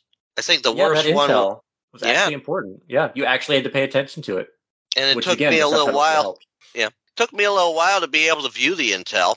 But once Oh, I was viewed it? it, it's like it made sense. Was there a way to view it? Yeah, by looking at the memory log. Oh, honestly, wow. I played memory game. I was like, all right, I'm paying attention. They do a quick overview when you have to like tell your handler like what you found. And I just had to like memorize it. Be like, oh, okay, this is my entrance. This is my escape. Got it. Yeah, because you actually get like little maps and diagrams, and I mean, I didn't realize that at first until I did. I looked at it like, how would I even view the? Oh, well, that would have been nice to know earlier on in the game. Yeah, you'd think that would be its own tab in the menu more than just like searching through the memory bars. I hated the UI of this game. That's a good point. We should talk about that. The UI of this game is awful. Yes, it is. That is not wrong. Like, just, yeah, the installing was awful. Like, when I first tried to pick my profile, like, it just, everything is. And even, like, I didn't really mess with the settings at all once I was in the game itself, because, like, the way that, I just didn't like it. Like, having to go into the Animus, I mean, it's cool, but, like, to select everything, it just doesn't fit well. Yeah, and you have to really jump out of it all the way to get out of the game. And then you have to select your profile again so you can fully exit out of the game. That was like, really? It's also super bright. Everything's white and like light blue. Us dark mode users can't handle that. Yeah, that didn't bother me too much myself. I mean, I like that you can have multiple profiles. That comes in handy. I like that. That's a very nice thing because, like, if you want to play it for one way for one thing, one way for another thing, you've got that switch between. I like that. That's a plus in my book. That'll come more in handy after the Divergence, we'll say, which would be Origins. I have a weird question for Mike. Yes. Did your buttons, because I know you were playing on PC, everyone else played on consoles pretty much, right? I played PC. Did you guys' buttons come out? Because I use like an Xbox controller, and the buttons were all over the fucking place whenever I said I was using an Xbox controller. I think like the Y button was on a trigger, the B button was on like select, and I just had to sit there and redo the whole controller map out. No, everything was fine for me. I didn't even use a controller. I've never really used a controller when playing my games on a computer. I probably should. I have to get one, but I was using mouse and keyboard, which made fighting a little bit interesting because I've got to hold the right button down to go into high mode and constantly clicking the left button for attacking and, doing the right combinations to do everything. But I'm used to stuff like that. That's weird. I didn't want to play this with mouse and keyboard. Like I started to do it because I was like, am I not going to get the controller to work? But I'm like, I cannot play it. I'll have to pull out my PS3 and play it that way. I cannot play mouse and keyboard for something like this. I love first-person shooter mouse and keyboard, but not this. Yeah. So I give you credit. Now, when you're used to doing the keyboard and that for pretty much every game you've played, it makes sense. I mean, no, what was hardcore? That's what I want to know. Hardcore was fun. Fun with a capital F, or? Well, it was fun with a capital F-U-N. Without the N? I don't know. No, I had to include the N. Okay. Family friendly. Got it. I could imagine a lot of missing stuff. Oh, that's good. I was really worried. I thought maybe somehow just having 4 degrees would be kind of wonky on certain like platforming. I think the only problem I had when it came to like the camera in the game is when you get into a fight and you have to have those close-ups of the counter attacks or the counter grab, the counter throw and all that. Because every once in a while it'd be that goddamn horrible. I have just counterattacked him with epic style, and what do I see? A bush. That's classic. Oh, classic early cameras like that. Yeah, I felt the camera a lot in like the time especially that if you fight in an alleyway. Just give up, just run. I'm like, camera, work with me. This is the Assassin Altair, not Damian Wayne. All right, look. I appreciate that one, Richard. High five. I don't like Damian Wayne. The fact that you did the 2 guns and we all had a laugh. But bringing up Damian Wayne, it's too far, man. It's too far. Okay, my apologies. I thought it was funny. We'll just wait till I play Gotham Knights later this year. Kenneth, you coming for me? Only Damian playthrough for you? I'm not playing it. I don't have a PS5. I don't know if he's even in the game, but I don't know. Yeah. No, it's not in the game. Is he Robin? No, Tim's the Robin. There's no Damon in the game. Oh yeah, okay. Good. Maybe one of his outfits might be a skin though. The only times I'll play as Damian Wayne is when I have to do it for Injustice, and I'll bitch about the whole time. What if that is the Injustice? Oh, it is. I promise you it is. Guys are dorks. I mean, I enjoy trying, having to kick the shit out of the boy. So you specifically just make him like the verse player? No, when I'm doing the Injustice, when I do the quote ladder climbs, I have to play through the whole thing for his godforsaken story. That's what I'm currently working on with all the fighting games. Right now, I've been working through MKX. Ooh. I mean, if we want to talk about the legacy of Assassin's Creed, having Ezio as a guest character in Soul Calibur 5 was crazy. It really was. Like, that was, honestly, it made me buy it. Because I was with me. Super fanboy obsessed. at that point. The Witcher 2 had a very small cameo in the very beginning where you can see, maybe it's only in the enhanced edition, I don't remember, but in the very beginning you will see a dude in white next to a hay stack because he missed, and Geralt will just say, "Dang assassins, they'll never learn." That's really cool. So, like, it has had a huge, massive influence. It has I'm not going to say it was a great movie, but it was a pretty good movie. Like, Assassin's Creed is so much bigger than, let's be honest, it probably should be. Mm-hmm. Mm-hmm. But it's grown by leaps and bounds and encompasses so many different things. And it all started here with a game that even Ubisoft was surprised did as well as it did. Which was kind of its own curse, too. Yeah. True. You got a little Because too big for its britches. Yeah, I mean, much as I love this series, I think I loved every game I played, except for 3, and I'm looking forward to going back to 3. I was just looking here. Assassin's Creed, the series, is among best-selling video game franchises. Apparently, at least 200 million copies have been sold. Let's see, it just says 200 million on the wiki page. Just a heads up, because down the line stuff. Do not buy Assassin's Creed 3 for the Switch. I think I'll keep my Assassin's Creed games on the computer. Thank you. Yeah, that's fine. Because I think I was looking into it because I was like, I could buy all of them for the Switch. That way I can play them at work if I start running into time and stuff like that. And I think one of them was like, oh yeah, Assassin's Creed 3, the remaster for the Switch is not a remaster. It's just the Wii U port. God, That's terrible. Yeah, No, it's fucking weird. No. Every single game has pretty much, I think, been put out on the main consoles, your Xbox, your PS4, or 5, or whatever. So No. there are plenty of ways Yeah. to see them all. Well, No, wait, if you- not AC1 at least on Yeah. PlayStation anyway. That's the problem. AC1 still has yet to receive the treatment that every other game has. Like Assassin's Creed 3's been released, Rogue's been re-released, Liberation has been re-released.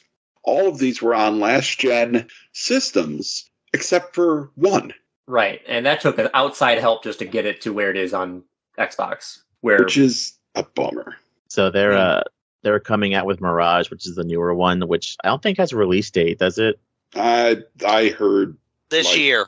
Yeah. Yeah, it's still this year. Yeah, That game, from what I know from that game, they're getting rid of all the RPG elements and they're going to try to make it play like the original trilogy. They really need to do a Dead Space and just remake Assassin's Creed 1 to get people back into the series. There's been rumors. There have been rumors of a remaster or a remake that have been prevalent for the last couple of years, especially since last year was the 15th anniversary of the OG Assassin's Creed. That it was. But it just kind of came and went with, no attention paid to the progenitor of the entire series, which is a big damn bummer because honestly, I do think this is one of the better Assassin's Creed games. I may have had different thoughts about it at the time, but I don't know. This most recent playthrough, it felt like a breath of fresh air to me. I enjoyed this one. I mean, again, I loved traveling around in this beautiful part of the world from that time. The music was beautiful. I loved the music. I was just listening to some of it before we started the Skype call because I found it on YouTube, like a 41-minute soundtrack, which, to be honest, I could say that could be a little bit longer, considering some other games from that time were doing like 9-hour soundtracks. But, or something like that. Consider that this was like early Jesper Kid. Like he'd go on to do some of the most, some of the biggest awesome soundtracks in video game history. I have to look up his record here. So. Yeah, like he's done a lot of the Borderland games, State of Decay. Huh. Let's see what else. Darksiders 2, Soul Calibur 5. that's awesome. Probably why they were able to get Altair in there too. Kane and Lynch, Deadman, which, come on, guys. Awesome. Hey, I played it. Played the first Tom Clancy's Splinter Cell Chaos Theory, Hitman. Like, Jesper Kid's done a lot of good music for a lot of good games, including Adventures of Batman and Robin for the Genesis. I love that soundtrack so much. Yeah, It I goes saw way that harder than one it on needs there. to. Oh, yeah. But what would be if there was a game, or sorry, if there was anything you'd want touched up the most from a remake of Assassin's Creed? What would it be? Because for me, I think all the original games suffer really bad when it comes to horseback and how it feels to ride on a horse. That probably could be improved. I mean, like I was just mucking about with it before a little bit earlier today, and also trying to see if I could figure out where the that one damn flag was. Yeah, I I mean- wouldn't. That's just crazy talk right there. Those damn flags. Well, I wanted to get everything for the podcast to fully, also explore the area, and it's a good, like I said, those flags and that Templars hunting them down. That's actually very good incentive for exploration, and rescuing the citizens, good also for exploration. Getting the viewpoints, good for exploration, good for getting your map clear, because a clear map helps you maneuver better. Getting rid of the Templars, well, that just makes things a little bit easier for you. I know it's kind of weird, but like the one thing that I wish they kind of do it in 2, but I kind of wish that they would include more weapons and give up more weapon variety with stances and stuff like that. Because I know one of the big issues with this is you have sword and then you have your hidden blade, which I don't even think has an attack. I think you just assassinate people with it. Yeah. And you have the short sword, which I don't really think there really was a big difference in switching between the two. Yeah. It's I all don't just think a I difference ever in counters, really, and I think how much time you might have had to perform a counter. Because I think you could use the hidden blade to counter, but it's such You a can. tight window. It's like a perfect parry. Yes. Back when this game came out, a friend of mine, he had a friend that was trying to kill the Templars, but he would only do it with the hidden blades. You have to counter it's really tight countering. Yeah. Insane. I That's will just say too that much. any complaint about weapon variety they put it this way, they heard us from this game. They heard. Yeah. They're like, oh, you want weapon variety? Play 2. Yeah, but also when you think about, you're seeing set in a time in which the prevalent weapons were blades and crossbows at best. In terms of how modern, yeah. Yeah, so you can't really do much with your weaponry there. Exactly. I think the weapons for this game work being the limited choices. Future games obviously go ham with your weapon choice, which, that's whatever, I suppose. But I wouldn't want to see more weapons added to this in the interest of historical accuracy. Yeah, I agree with that entirely. What I would like to see in a remake remaster would be, for the love of Christ, fix Altair's goddamn voice. Oh, Do it. Higher don't- turn or right. Make it sound more like it comes from the time frame. Yeah, And or if closed you're gonna, captioning, damn it. if you're gonna make it so that he sounds different from the time frame, just go full Keanu with it. Oh, I'm so sorry. I didn't know that my problems with being an assassin would end up getting my boy's brother killed. Oh, I like, thought everything was true, man, and nothing was permitted, dude. yeah. If you're gonna make it dumb, or at least fix the voices. I'd like to see more dense crowds. Oh, yeah. Like- I would think there's some Unity stuff they could absolutely incorporate in terms of crowd density and some of the traversal. It's still original Assassin's Creed, but the updated, going up and down system would be cool. Give me the updated traversal system from Unity forward. Give me the engine with the environments and everything. I would love to see some of bugs. the interiors of these intricate temples and mosques just look resplendent. That would be amazing. But don't change the format. Don't change the function. Keep the mechanics the same. Don't make it the other Assassin's Creed games. Keep it like it is so people can actually get a chance to experience what made this game special. Yeah. And they would change it, though. Well, they would change certain things. I'm sure, you'd probably be able to, ledge assassinate and whatever. Assassinate from cover, potentially. I did miss those things, yes. There's, normal enhancements like that. But, in terms of, maybe its structure and things like that, there's absolutely a lot of what makes it what it is. Maybe as you get more skill in and your synchronization bar increases, maybe improve the odds of you doing a stealth kill or even multiple stealth kills. I don't know, because he's already supposed to be pretty good. He just loses his equipment with his rank, not necessarily. That was what was weird. Yeah, he lost the ability to ledge grab somehow magically, right? Or am I crazy? And he's apparently has no swimming skills whatsoever in this game. Nobody has Assassin's Creed, not until much later. No, in 2. In 2, can't you swim in 2, or is it still? Yeah, is it? I mean, otherwise, Vanessa would be a nightmare for anyone who was living there. No, you can't swim in 2 either. You can swim in 3. I think 3 is the one where you're able to swim. I think so. Yeah. I'm pretty sure you can swim in 2. I'm like 1000% sure you can swim in 2. I know it's not an instant death like it is in this one, but there would be no way you wouldn't be able to play Venice. You wouldn't be able to do anything. There's plenty of things to hop on in Venice, gondolas and piers. True, but like if you miss, I don't know, it'd just be instant. It'd be instant death. It'd be like no way. Only we had a way to answer this question instantly. I'm doing it now. Hold on. Look up the Game Informer, their cover story, which I poured over. And one thing I really hated about this game was like the amount of puddles that were in it, or rather that were supposed to be in it, and they weren't. And sorry, puddles? You can swim in 2. Okay, yeah. But the guards can't puzzles? swim. So Alan wasn't wrong. He just had the wrong people that can't swim. But yeah, the guards can't swim in 2. So if you knock them in the water or hurt, they just die. Yeah, I remember that because I've pushed a couple of them, like grabbed them intentionally and like threw them off the pier. Well, they're wearing heavier clothes. So. Oh, that's true. I mean, there's not a lot of like water hazards in this game. Only like in just one part in Jerusalem when you're near when I was going after the last assassination. Yeah, like the separation between the rich district, I think, and the poor district is like a river, a canal. There's a canal and a Damascus. A moat, that's what it is, yeah. Hey, that sounds about right. One thing that always comes to my mind, a real life thing, is that I remember when I was a kid, someone told me in Milwaukee, which has a river that runs through it at one point, like the people on the one side of the river didn't like the other people on the other side of the river. That's true. Okay, I figured because even like when I lived there, when I graduated in 06, and the same, Milwaukee didn't like the other side of Milwaukee, like the north side didn't like the south side, and the south side didn't like the north side. Other reasons that I'm not going to go into in here, but yeah, that sounds about right. Yeah, there's my fucking Milwaukee. I mean, that would have taken. If I had to change it, if I would have had to change anything, like with a remaster, I'd like these buildings to look a little bit graphically better.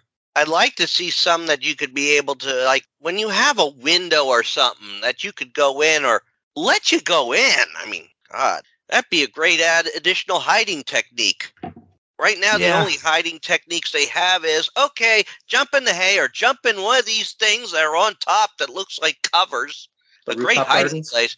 And that improves more in the future. It's too bad it's not like a Saboteur. There's no hiding spot where you just go and start kissing a girl and sneak into her room, and that's how you hide.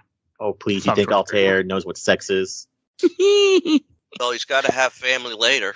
I mean, not now, but, give him time. He'll figure it out. He'll figure it out. I mean, he's literally honestly, like, I've studied the blade. I look at those hiding spots that are on top of the buildings. You could jump in them and you're hidden from them if they didn't see you go in.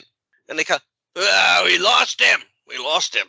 I just half wanted maybe he's in this thing here. What are you, a fool? You pop out of it after they're gone. No idiot would hide in this thing right after we just watched them run up this hill. Again, that as a mechanic gets a little bit more refined in the next game. Mm-hmm. If most of the problems you're having right now with AC1, they get ironed out almost immediately. It's pretty great. Mm-hmm. Again, I think I even talked about this on our last podcast with Portal 2. This new time frame between 2010 onwards, any sequel that came out just could not miss when it came to being an improvement. Borderlands 2, AC2, Portal 2, Gears of War 2, Modern Warfare 2. Anything with a 2 was almost printed money.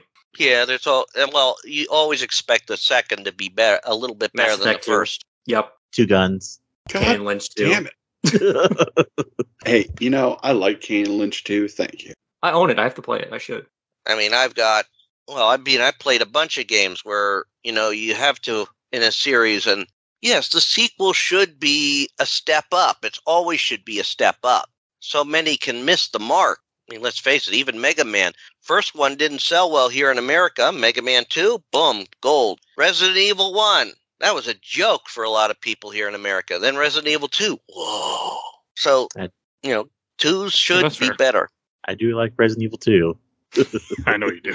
And I kind of want to talk about the ending of this game. Like, I was surprised because I remembered bits and pieces of the story, and the game just kind of ends after you do your Altair stuff, which I want to talk more about. You kill the leader in Myself. You find out that he's a Templar essentially, and that he betrayed you. But like in the modern day, like the whole thing, like they're trying to find out where they get these random coordinates that the Golden Apple shows them in the past. And then they're like, yeah. And then on the phone, which I feel like Desmond can hear, the guy's like, well, just execute him. We don't need him anymore. It's like, really? Should you be telling that when the guy's not even tied up or anything? Yeah, we're just going to kill him. Like, that's fine. Well, they didn't do that on the phone. They were just in the meeting room on the other side of the window. Oh, okay. But you can hear it just fine. Well, yeah, you're sitting there right between the other two. Like, yeah, we're going to kill him. What? You're going to kill who? The ending was me? also just... Wait a second, guys. Yeah. It was so abrupt, too, because, like, to like, initiate the ending, you had to go into your room and use Eagle Vision, right? Yes. Yeah, I think so. It just kind of happened. Poof, credits. That ending... It was kind of weird. It caught me off guard because of stuff that I know from the future. I'm like, wait, isn't that... But yeah, it really just... Like, there was a scene that I was waiting to happen, which Joe confirmed for me is game 2. And it's also... Because literally you're like, wait a minute, am I just going to die? Is this the end? It's... Yes. I'm going to say this. That's the kind of ending that if I had played this back when it came out, if I had the feasibility to play it back when it came out, I mean, what was it on when it first came out? PlayStation 3, Xbox? Yep. I didn't have either of those systems. Mm-hmm. So I would have never played. If I would have gotten through to that ending and I'm like, God damn it, why the fuck is this ending like this? I hate when shit ends on a cliffhanger, especially when you don't know if they're going to be able to pull off a second. That is one of my biggest pet peeves. If a movie, if a book, if a TV show ends on if the latest installment ends on a cliffhanger and then there's no resolution.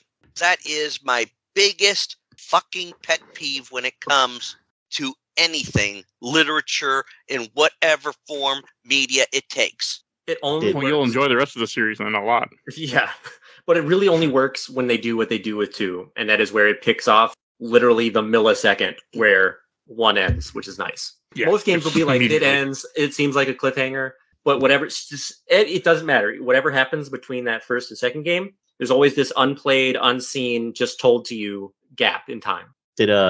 Was Ubisoft printing out money at this point? Because I feel like if this game hadn't done good enough, that would have been a pretty bad cliffhanger. No. They were not where they are now. Again, because their biggest moneymaker was Splinter Cell. Weird. Yeah, I mean, once Graw 2 and like Graw came out, that's when like things were like kind of up a little bit. Rainbow Six Vegas, which again 2 was amazing. Like this, hinging the ending of this game as a cliffhanger, it was a shot that they took, and it worked out for them. It worked out for us. You know, we're all feeling a little bit better about that. And well, we definitely got the answer to what happened. Hey Ken, would you say that they had big balls, 2 big balls when they made that kind of move there? Jesus Christ. Well, I mean, eventually they added multiplayer, which we had not touched on. It doesn't matter because it's not relevant. But then, the era of the season pass became a thing on top of annual releases. Franchise fatigue. It lost sight of itself. I mean, like, even in this game, like, you have no idea what the Apple of Eden is. You know, you see that it mind controls a whole village, when you go there to go kill your master, but you really have no idea what the subplot of everything else is going on, which I don't want to say on here for Richard. Mm-hmm. Like, everything, like, and that's what's so cool. Like, when I was replaying this, I'm thinking about, like, man, it's such a contained story. It's kind of like watching the first season of Lost. You don't know what's going on. You're so excited for more, but at least in Assassin's Creed, you actually get answers to most of your questions, unlike Lost. You know what? Okay, we've talked about this before. Do not badmouth Lost in front of me, because that's an entire episode, and I don't even want to get into it right now, because I know I've been very good this episode. I have watched my swearing, but if we get started talking about Lost, anyway, this... You can swear, it don't matter. You know I swear all the time in here. I know. I'm just trying to be good. Dang. I haven't played the Lost video game. Is that any good? No. Hey, I beat it then. I 1,000 pointed it. It's fine. Yeah, it's nothing special. I've never gotten into the series Lost. That was something my late Lost wife got and Heroes into. are like my white whale that I need to watch and like see how it is. Same. I I recommend. mean, the only thing I know about Lost is I know of the numbers. I'm thinking of Black Ops when you're 8675309. Those numbers. No, not those numbers. Okay. Numbers, you mean- Mason. What do they mean? Oh, you mean the Not numbers those in numbers. Lost? You mean the numbers in Lost? If you put them into the main menu of the Xbox, you can unlock like real life cheat codes. Yeah, those numbers. Yeah. No That's a clip in decent real game. life. Let's go to the back rooms. Well, any last things you guys want to say about the ending of Assassin's Creed before we go on to questions, comments, or memories? You know, the Grandmaster, sorry, your former mentor, his boss fight is pretty cool. A little kind of weird and janky at times, but watching him clone himself and fighting all his clones and like doing all that was really cool. I'll agree with that. I agree too. It was almost Gray Fox Metal Gear Solid-esque. Yes. Yes, exactly. That's what it reminded me of. Thank you. And now that I think about it, it does have similarities because it's a stealth title, but also they crossed over too, again, to talk about its legacy when it crossed over with MGS4. Oh right? yeah, I forgot about that. Or Peace Walker, was it? It was Peace Walker. Yeah, I don't you do know Leap of this. Faith. No, Yeah. it's MGS4. You can dress up Old Snake as Altair's outfit because you're Mhm. fighting in the Middle East. And I believe there's documentaries where like Hideo Kojima was talking about how like Assassin's Creed came out and he was like, "Oh no, I'm fundamentally behind on how world building and stealth is or something." And he was let's say he was a big fan of AC. But yeah, that's my take anyway. Yeah, I did enjoy the ending. Like I said, I mentioned my own quips about that. Although I must say, ending wise, that build up, that fight with Al Mualim was his name? Al Musin. Al Mualim, I believe. Al Mualim. That fight was tricky and tough, and it's a fitting final battle in a game. And then the reveal of what the information in the Apple of Eden, beautiful, even more beautiful. And then you get that back in the real world and the whole eagle vision and seeing the writings on the wall. Let after an epic battle and a reveal of those facts and your life getting spared at that last minute, but then you have that mystery of that, right? I think that in some way it was, who knows, if they put it in there to begin with. Like I said, I don't like it when they give a to be continued type thing, but in this case, maybe it was designed that way to get people interested for a second entry. Yeah. And they were just hoping it worked out well. I guess Yeah. it did. Yeah. I mean, you get that high, you get that completion, end of story feeling. What's this little hook here? And then really make the hook big. And like, I think I enjoyed the battle more than that last reveal there. Yeah, I can see it. Okay. Let's go on to comments, questions, and memories. I did get a few. So I'll start with I watched the entire Orbital Super Replay group. I got from a spicy one to start with from R. Philip Provincio. Least favorite Assassin's Creed that I played. I think it's the worst at telling the player what they're supposed to be doing. From Nabil Azoui, is definitely aged and it's the only one in the series that is hard to play today. It's still a fun game with a solid story despite its flaws, like a 7 or 8 out of 10. Okay. From Lucas Lanucci, a game I wish they'd fully remake. I've loved the story, the location, the eerie atmosphere, the environment, but the gameplay loop has not aged well. The parkour is still pretty impressive, though. I get it, but I like the gameplay loop in this, though, as we've said already earlier. Mm-hmm. Oh, yeah. From Stephen McNeely, I knew nothing about this game outside of some stuff that was in Game Informer. I went to GameStop and traded in some stuff in and was looking around. I found that big metal case collector's edition for AC and bought it. I've been in love with the series ever since. That's I sweet. could see that. It was nice. From Carl Klein, AC1 is still my favorite in the series. The only one that doesn't have 50 million treasure boxes to gather. It feels way more focused than any other entry in the series. Appreciate it. Yep, this is a good one. Absolutely. Yeah, that's also true. Mhm. From Nick Levak, one of the first games I played on 360 felt massive and like a true generational leap coming from the sort of games I played on OG Xbox and PS2. A lot of the first for me between the parkour system, exploring the world on horseback, and digging into the lore of a game setting the story. The modern day frame narrative was pretty novel at the time, and I don't think the series ever really recaptured the levels of intrigue AC1 provoked in players. Yeah, That's I think fair. 2 does it too, but it goes away after 3, and that's why I fell off, in my opinion. I think played a part in it. And I got one more from this group, Antone Trailer. When I first played it, it didn't click with me, and I returned it to GameStop. I only gave it another shot after AC2 release to rave reviews. I told myself to finally try it just so I can get to the sequel, and after some time, it finally clicked with me. The lore had so much potential. Haven't played some Black Flag, so I don't know if there are any payoffs later in the series. I can't even remember, so I can't tell you. It's so self-contained for the most part that there are payoffs, but they're more like, they're callbacks to it. You know what I mean? No, there's full jumping the sharks. Like they've entered like the whole new whatever they're doing with the games. And I remember, I'm glad at least I played Valhalla, which is a later entry, because the ending to the main story for that has a really interesting payoff, and I really want to see where it goes. Oh, okay. I think I know what you're talking about. Never mind. You're right. Yeah. Like I beat the game, and I'm like trying to remember what happened all of a sudden, because I haven't touched it since I beat it. I do want to play the new ones. I really want to play Origins. I bought that. I'm like, I'm going to play this. Calendar. Haven't touched it. Well, yeah, I know, but I like to do things in order sometimes. Origins is really funny because without really spoiling a lot of it, because I know one thing that they confirmed dev wise, but they confirm in Origins is that the Assassin's Creed symbol is the bottom of a hawk skull. Yes. Yeah. And then the reasoning as to why in earlier models of the Assassin's Creed blade, why there's a finger missing, and it's probably like the funniest scene in the whole game. Yeah, because that whole thing about, you're missing a finger because you're an assassin, well, that don't really matter, because like nobody else but Altair is missing a finger. Oh, that is weird. I never noticed that. Yeah, they changed it. So. Lucy doesn't have a finger. Yeah, I was trying not to spoil that. It's in this game. No, it's not. Yeah, it is. You see it in a cutscene. You do? I looked and I thought she had all her fingers in this one. No, they don't go out of their way to point it out. But if you're paying attention, you absolutely see it. Okay, never mind. I thought because I looked at her hand and I didn't catch it. But then maybe because I was playing on a Steam Deck and I didn't. Yeah, I did not notice that. Oh. Richard, did you notice it? What, missing finger? Yeah. No, I didn't. Yeah, she's missing a finger in this game.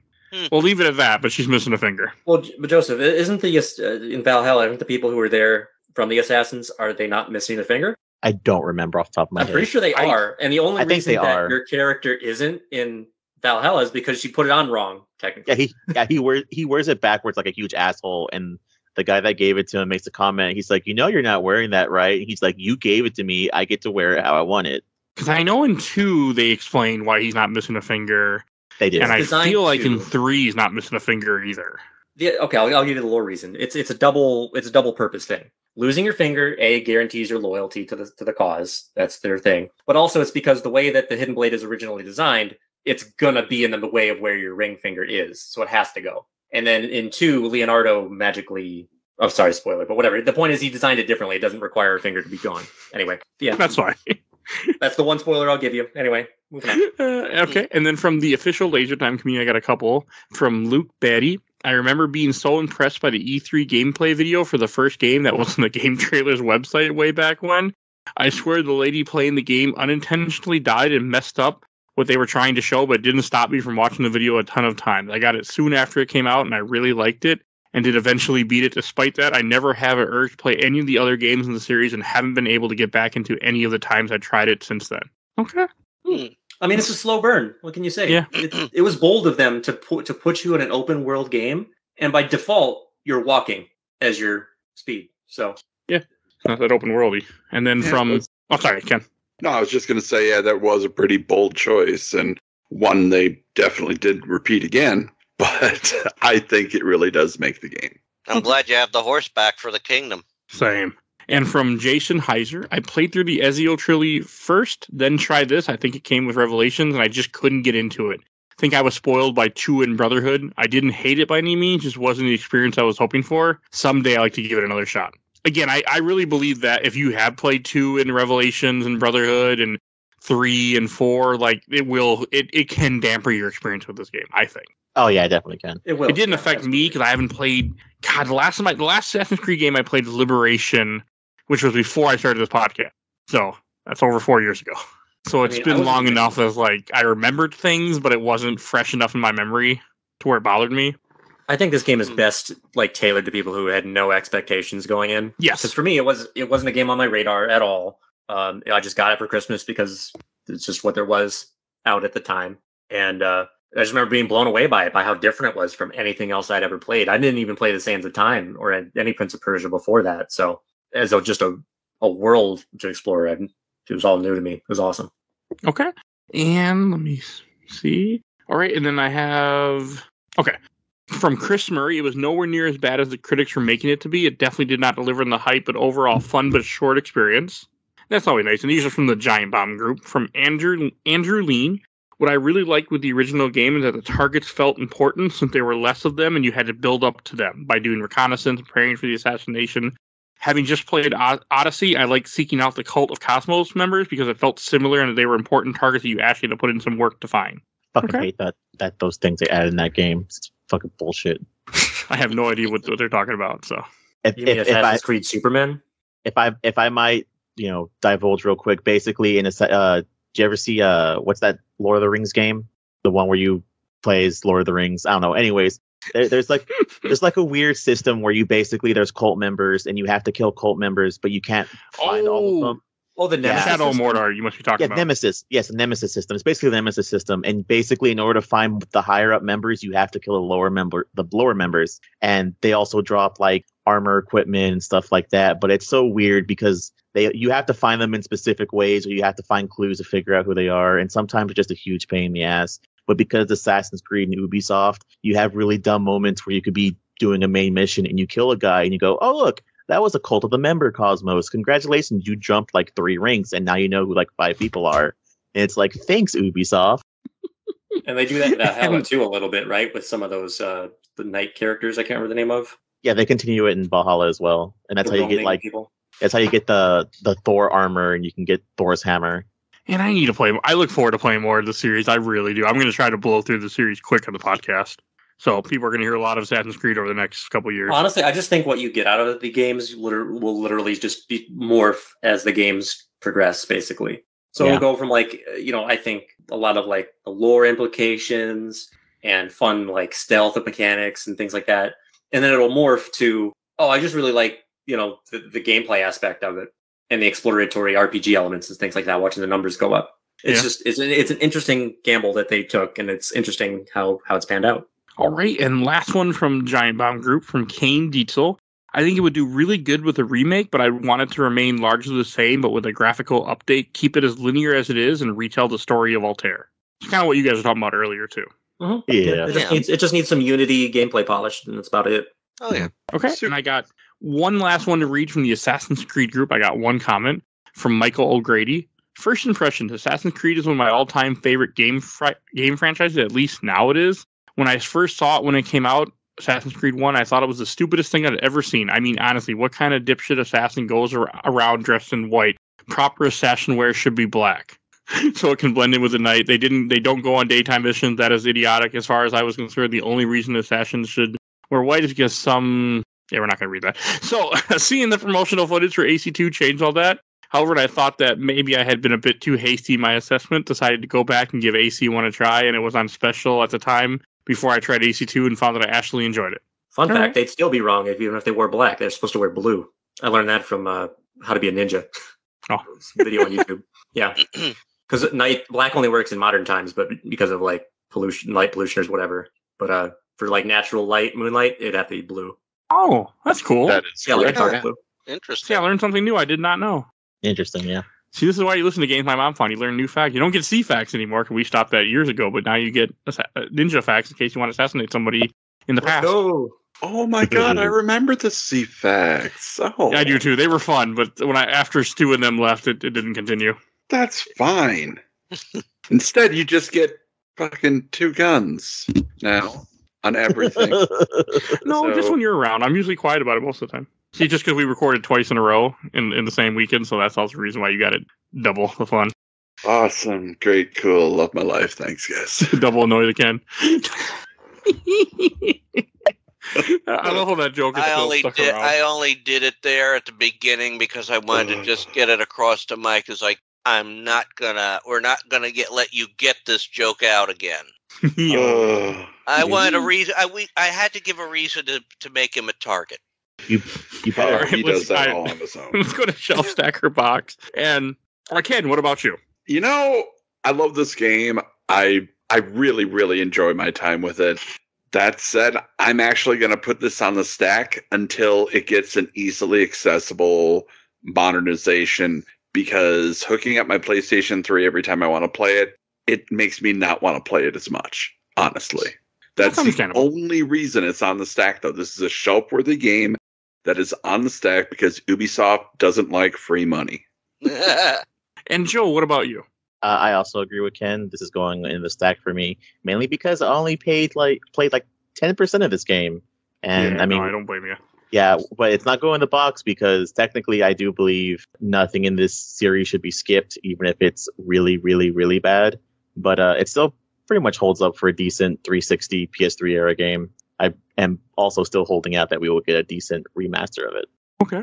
And I'll go next. I'm going to put this on the shelf. I had a great time with this game, and I couldn't put it down. I, again, came in with no expectations, and I was just having a blast. And I realized I really like open world games lately, where I just get absorbed into them, and I just keep playing. And that's what this game did to me again. But this was a very fun experience. Not as much fun as the Saboteur, but it was more fun than Infamous 2, I can say that. So, a great time going on the shelf, and so glad I replayed it finally.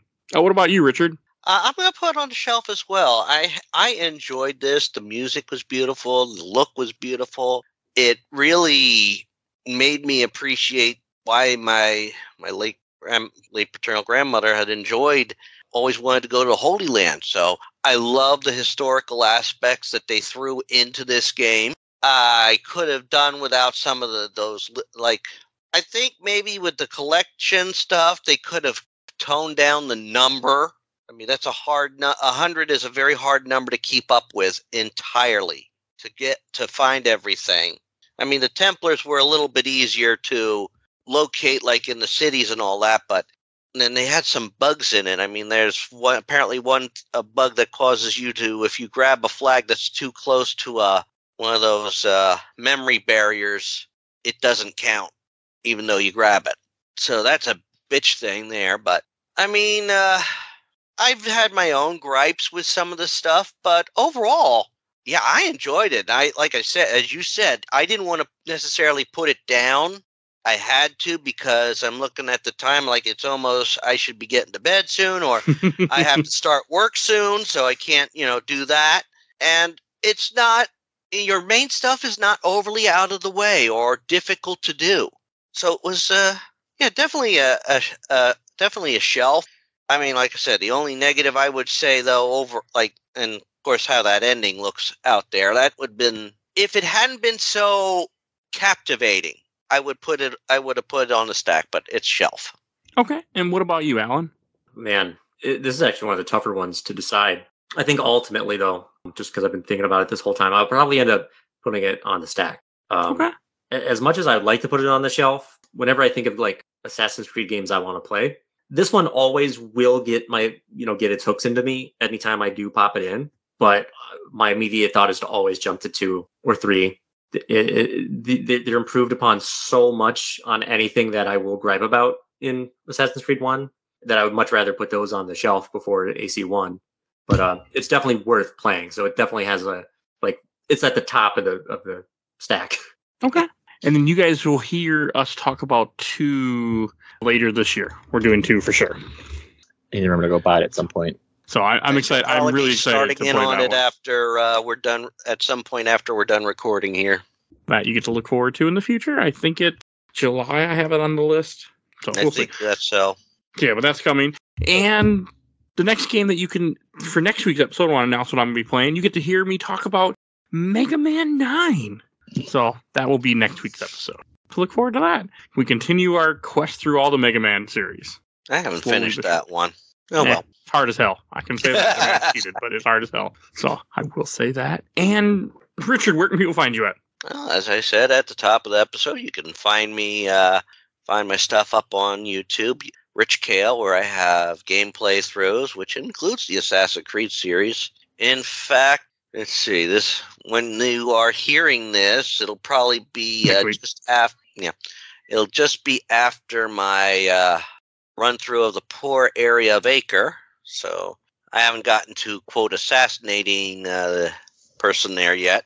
That will be in the video that will premiere, see, about almost 2 weeks after this podcast airs. And you can also find my stuff up on, got a lot of stuff on that channel, which includes fic readings and stuff that I've been working on. And you can find my fics up on like fanfiction.net. You can find it up on Archive of Our Own, on Comic Vine. I've got tons of fics based off the comic Generation X, as well as fics based off various video games. Okay. And Alan, did you have anything to plug? I forgot to ask you earlier. No, I don't. Okay. So if you enjoyed this episode, you can find over 450 other episodes of games my mom found. Everything is on our Podbean. You go right on our website in Podbean. You can type in search Star Wars. You'll find plenty of those. Search Batman. You'll find plenty of those. Search anything. You never know. We cover weird shit too. So definitely go do that. You will see a link, link. Our website can be anywhere. Google. You'll see links in the show notes to our Patreon that we've mentioned. Yeah, maybe we didn't mention. We have Patreon. If you want to support the show, little as $1.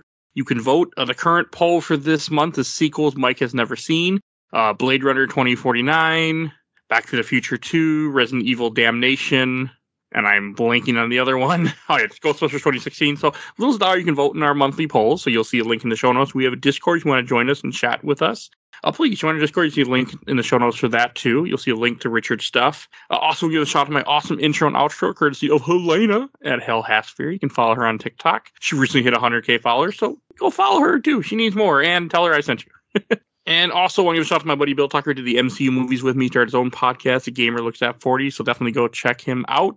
And please follow us on Instagram, Twitter, and at YouTube. I think that's everything I need to say, so we will see you guys all next time. Bye, everybody. Bye, all. So long. Farewell. Yeah.